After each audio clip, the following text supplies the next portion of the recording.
Olá! Hoje a gente vai mergulhar numa análise sobre o casamento que talvez mude a forma como enxergamos as coisas.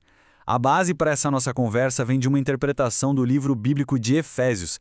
Vamos lá. Para começar, vamos falar de um mandamento que, segundo a fonte que a gente analisou, muita gente entende de um jeito, digamos, incompleto. Uma peça crucial do quebra-cabeça costuma ficar de fora. É muito comum, né, quando se fala sobre casamento nesse contexto, a conversa vai direto para os papéis específicos, o amor do marido, a submissão da esposa, mas o texto que estamos analisando argumenta que pular para essa parte é perder o ponto de partida, a verdadeira base de tudo. E essa base está aqui neste versículo: sujeitem-se uns aos outros por temor a Cristo. A ideia central é que este é o verdadeiro começo de tudo, a submissão mútua. Sem esse princípio, todos os outros papéis correm um sério risco de serem distorcidos ou mal interpretados.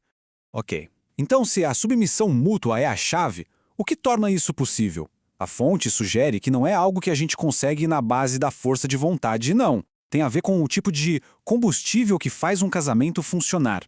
E para explicar essa dinâmica, a fonte usa uma metáfora muito interessante. Pensa assim, um casamento pode ser como um carro superpotente, mas até o melhor carro do mundo precisa de combustível para andar, certo? E se você colocar o combustível errado, o que acontece?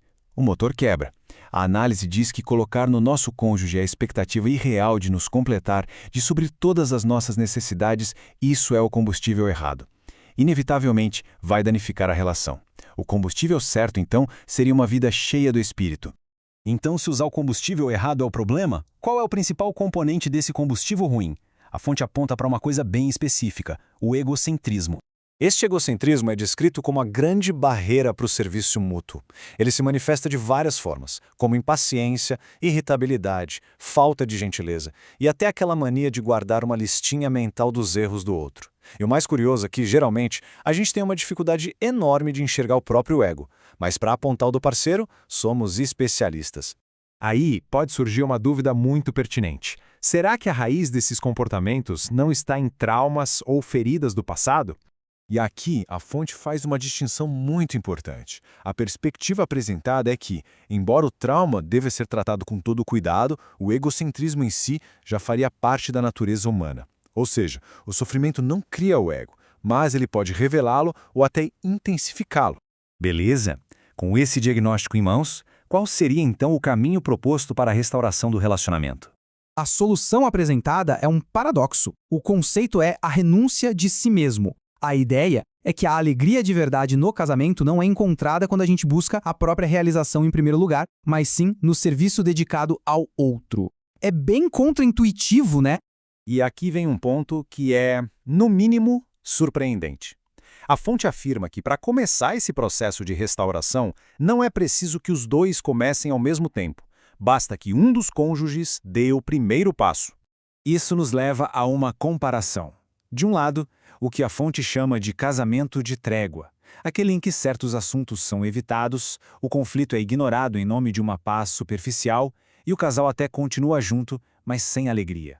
Do outro lado, estaria o casamento restaurado, onde o ego é enfrentado com coragem, o amor e a cumplicidade crescem e a relação é alimentada por esse serviço mútuo.